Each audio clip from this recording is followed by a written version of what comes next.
और 9th class में आपका हार्दिक स्वागत करता हूँ। जैसा कि अपन पढ़ रहे थे लेसन नंबर 2 के बारे में, जिसका नाम है प्राणियों में पोषण, जिसमें अपन ने पाचन अंगों के बारे में पढ़ रहे थे। पाचन अंगों में अपन ने मुख या मुख गुहिका और ग्रास या ग्रास नली के बारे में अपन पढ़ चुके थे।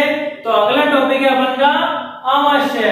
अब आज अपन इसके बारे में चर्चा करेंगे कि आमाशय में भोजन किस प्रकार से पाचन होता है। ठीक है, तो अपन चर्चा करेंगे आज आमाशय के बारे में। आमाशय देखो, तो आमाशय की संरचना कैसी होती है? आमाशय की संरचना मोटी भित्ति की एक थैलीनुमा संरचना होती है। कैसी संरचना होती है? मोटी भित्ति की थैलीनुमा संरचना। और कैसी होती है? यह चपटा एवं जे आकृति का होता है। आमाशय कैसा होता है? चपटा और जे आकृति का होता है। और यह क्या है? आहार नाल का सबसे चौड़ा भाग। आहार नाल मैंने बता दिया था, यह आहार नाल का सबसे चौड़ा भाग है। अब ये कहां से कहां तक रहती है? कितना बड़ी रहती है? देखो, इसका एक भाग ग्रसिका से तथा दूसरा भाग क्षुद्रांत या छोटी आंत में होता है। मतलब ग्रसिका से स्टार्ट होकर और क्षुद्रांत तक क्या कहलाता है? आमाशय।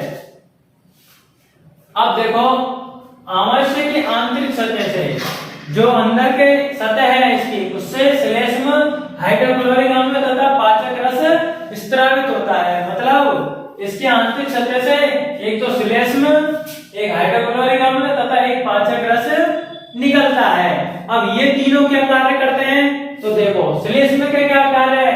यह आंतरिक सतह को सुरक्षा प्रदान करता है। श्लेष्म का क्या कार्य है? यह आंतरिक सतह को सुरक्षा प्रदान करता है। इसके बाद में देखो अपना है अम्ल। कौन सा अम्ल? हाइड्रोक्लोरिक अम्ल, जिसका क्या लिखते हैं अपन? HCl। ठीक है, प्रतीक रूप में अपन क्या लिखते हैं? HCl। अब इसका क्या कार्य है? ये हमारे पेट में हानिकारक जीवाणुओं को नष्ट कर देता है। अम्ल का क्या कार्य है? यह हानिकारक जीवाणुओं को नष्ट कर देता है तथा भोजन को अम्लीय बना देता है। क्या कार्य है अम्ल का? यह जीवाणुओं को तो नष्ट करने का और भोजन को अम्लीय बनाने का। ठीक है, ये दोनों हो गए। अगला है आपका पाचक रस या जठर रस। अब ये क्या कार्य करता है? यह प्रोटीन को सरल खाद्य पदार्थों में विघटित कर देता है। पाचक रस या जठर रस का क्या कार्य है? कि प्रोटीन को सरल खाद्य पदार्थों में विघटित का मतलब तोड़ने का। ठीक है, विघटित का मतलब क्या हुआ? तोड़ने का। ठीक है बच्चों, अगला टॉपिक हम पढ़ेंगे क्षुद्रांत या छोटी आंत। इसमें भोजन का पाचन कैसे होता है इसके बारे में पढ़ेंगे अपन। देखो, क्षुद्रांत जिसकी लंबाई कितनी होती है?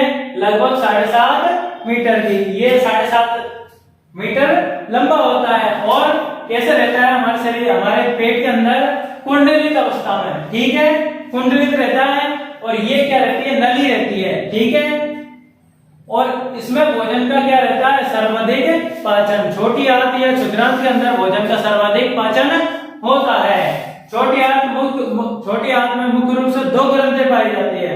कौन कौन सी? पहली ग्रंथि यकृत, दूसरी है अग्नाशय। तो पहले अपन पढ़ेंगे यकृत के बारे में। तो यकृत, ये ग्रंथि कैसी होती है, कैसी संरचना होती है इसकी, इसके बारे में पढ़ेंगे अपन। देखो, यह लाल भूरे रंग की ग्रंथि है। कैसे रंग की है? लाल भूरे रंग की, जो उधर मतलब पेट के ऊपरी भाग के दाहिनी ओर स्थित होती है। जो कहां रहती है? स्थित उधर के ऊपरी भाग के दाहिनी ओर स्थित रहती है। और यह सबसे बड़ी ग्रंथि है। हमारे शरीर की सबसे बड़ी ग्रंथि कौन सी है? यकृत। यह सबसे बड़ी ग्रंथि है। इससे कौन सा रस निकलता है? पित्त रस निकलता है, जो एक थैली में संग्रहित रहता है सर, जो एक थैली में इकट्ठा रहता है, जिसे अपन क्या कहते हैं? इस थैली को पित्ताशय कहते हैं। ठीक है, पित्त रस क्या करता है? वसा के पाचन में महत्वपूर्ण भूमिका निभाता है। पित्त रस का क्या काम है? वसा के पाचन में महत्वपूर्ण भूमिका निभाता है। ठीक है, अगला अपन देखेंगे अब ये अग्नाशय। तो अग्नाशय की संरचना ये कैसे रंग की होती है इसके बारे में देखेंगे अपन। अग्नाशय हल्के पीले रंग की ग्रंथि है, जो आमाशय के ठीक नीचे रहती है। ये हल्के पीले रंग की ग्रंथि है और कहां पर स्थित होती है? आमाशय के ठीक नीचे।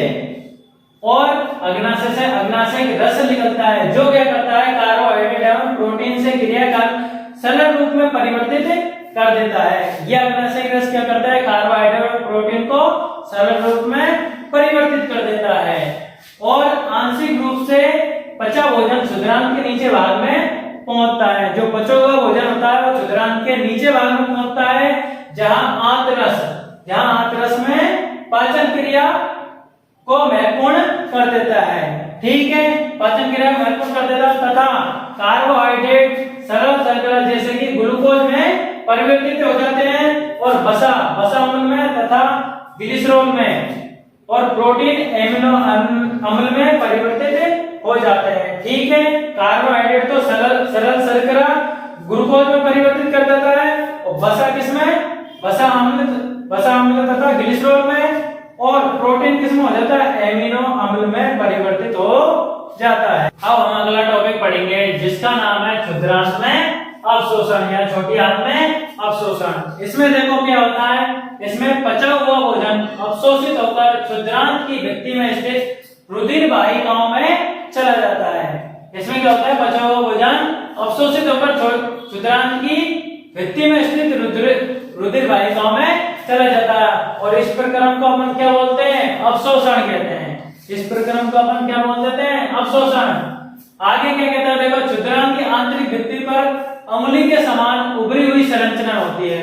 जो क्षुद्रांत रहता है छोटी आंत उसकी भित्ति पर अंगुली के समान उभरी हुई संरचना रहती है जिन्हें अपन दीर्घरोम अथवा रसांकुर कहते हैं। इनको अपन क्या कह देते हैं, दीर्घरोम या रसांकुर।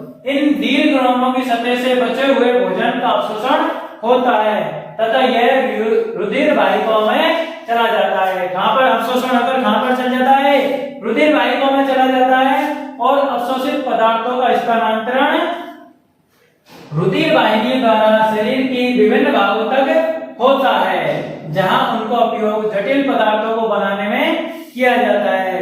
ठीक है, और इस प्रक्रम को अपन क्या कहते हैं, स्वांगीकरण। इस प्रक्रम को क्या नाम दे दिया अपन ने, स्वांगीकरण। आगे देखो क्या कहता है, कोशिकाओं में उपस्थित ग्लूकोज का विघटन ऑक्सीजन से कार्बन डाइऑक्साइड एवं जल में हो जाता है। कोशिकाओं से ग्लूकोज का विघटन किसमें हो जाता है, मतलब टूट जाता है। किसमें टूट जाता है, कार्बन डाइऑक्साइड एवं जल में टूट जाता है और ऊर्जा मुक्त होती है। इस प्रकार में क्या होता है, ऊर्जा मुक्त होती है तथा शेष अपचित भोजन बृहदांत या बड़ी आंत में भेज दिया जाता है। यहाँ पर की छोटी आंत या अपन के क्षुद्रांत में पाचन की क्रिया संपन्न होती है। ठीक है बच्चों, अगला अपन का टॉपिक है बृहदांत या बड़ी आंत। अब इसमें क्या होता है, जो बचा हुआ भोजन है वो क्या होता है, इसमें देखो बृहदांत, इसकी संरचना देखेंगे अपन पहले। बृहदांत क्षुद्रांत की अपेक्षा चौड़ी तथा छोटी होती है। ये कैसा होता है, क्षुद्रांत की अपेक्षा चौड़ी तथा छोटी होती है और यह लगभग 1.5 मीटर लंबी होती है। इसकी लंबाई कितनी होती है, 1.5 मीटर। अब इसका मुख्य कार्य क्या है, इसका मुख्य कार्य है जल तथा कुछ लवणों का अवशोषण करना। ठीक है, इसका मुख्य कार्य क्या है, जल तथा मुख्य लवणों का अवशोषण करना और बचा हुआ भोजन को, जो बचा हुआ अवशिष्ट पदार्थ है उसको मलाशय द्वारा, मलद्वार के द्वारा बाहर निकाल दिया जाता है और इसी प्रक्रिया को अपन क्या कह देते हैं, निष्कासन। ठीक है बच्चों, यहाँ पर अपने 5 अंग समाप्त होते हैं। अगला अपन पढ़ेंगे घास खाने वाले जंतुओं में पाचन। ठीक है, इसमें पढ़ेंगे अपन, देखो घास खाने वाले जंतुओं में किस प्रकार से पाचन होता है। घास खाने वाले जंतु घास को जल्दी जल्दी निकलकर एक भाग में भंडारित कर लेते हैं। यह भाग क्या कहलाता है, रुमेन, जिसे अपन प्रथम आमाशय कहते हैं। क्यों कहते हैं, क्योंकि सबसे पहले भोजन का पाचन रुमेन में स्टार्ट होता है, इसलिए इसे प्रथम आमाशय कहते हैं। रूमिनेट्स में आमाशय के 4 भागों में बांटा गया है। रूमिनेट्स में आमाशय को कितने भागों में बांटा गया है, 4 भागों में। रुमेन में भोजन का आंशिक पाचन होता है, आंशिक मतलब थोड़ा सा पाचन होता है, जिसे जुगाल या कट कहते हैं।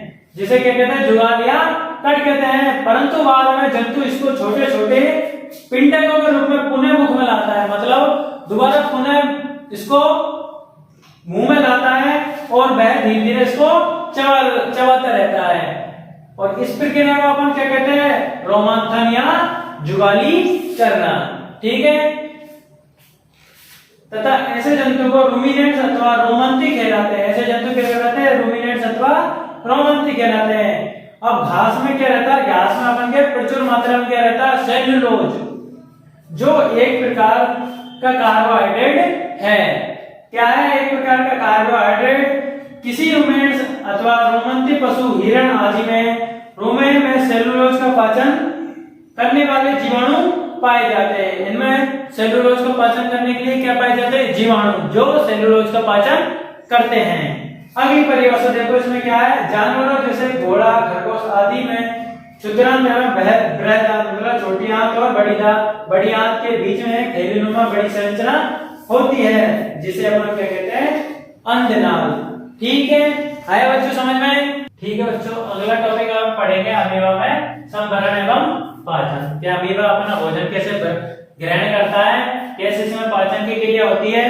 ठीक है, आगे देखेंगे अपन। ये अमीबा का चित्र है। इसके अंदर एक केंद्रक पाया जाता है, पादा पाए जाते हैं और रसधानियां पाई जाती है। अब ये अपने भोजन को कैसे ग्रहण करता है? मान लो ये इसका भोजन है, तो ये इसको कैसे ग्रहण करेगा? ये अगले चित्र देखेंगे, ये इस प्रकार से आगे बढ़ता है। ये अपने पादाओं को क्या है? विकसित करके भोजन को इसमें अंदर ग्रहण कर लेता है। इस प्रकार से अंदर ग्रहण कर लेता है। ग्रहण करने के पश्चात क्या होता है? इसमें जो रसधानियां पाई जाती है, ये भोजन को रसधानियों में ये भोजन चला जाता है। इसके बाद में ये रसधानियां इसमें पाचक रस का श्रवण करती है, मतलब पाचन रस इन रसधानियों से निकलता है, जो इस भोजन को पचाने में सहायक होती है। जब ये भोजन पच जाता है तो ये अमीबा द्वारा शरीर में ऊर्जा वृद्धि विकास के लिए आवश्यक हो जाता है, और जो अवशिष्ट पदार्थ है उसको यह आगे चलकर इस प्रकार से अपने भाग से, अपने शरीर से दूर कर देती है। जिस प्रकार से इसमें भोजन ग्रहण करती है, ऐसे ही इस वाले भाग से ये दूर कर देती है। ठीक है बच्चों, देखो इस वाले भाग में जैसे भोजन ग्रहण किया, जो अवशिष्ट पदार्थ है उसी प्रकार ये अवशिष्ट पदार्थ को अपने शरीर से दूर कर देती है। ठीक है बच्चों, आया आपके अभिमा में पोषण एवं संभरण समझ में? अपना चैप्टर यहीं पर समाप्त होता है। अगर आपको इस चैप्टर में कोई दिक्कत आए तो आप कमेंट कीजिए। वीडियो पसंद आया तो आप वीडियो को लाइक कीजिए, शेयर कीजिए और चैनल को सब्सक्राइब कीजिए। धन्यवाद।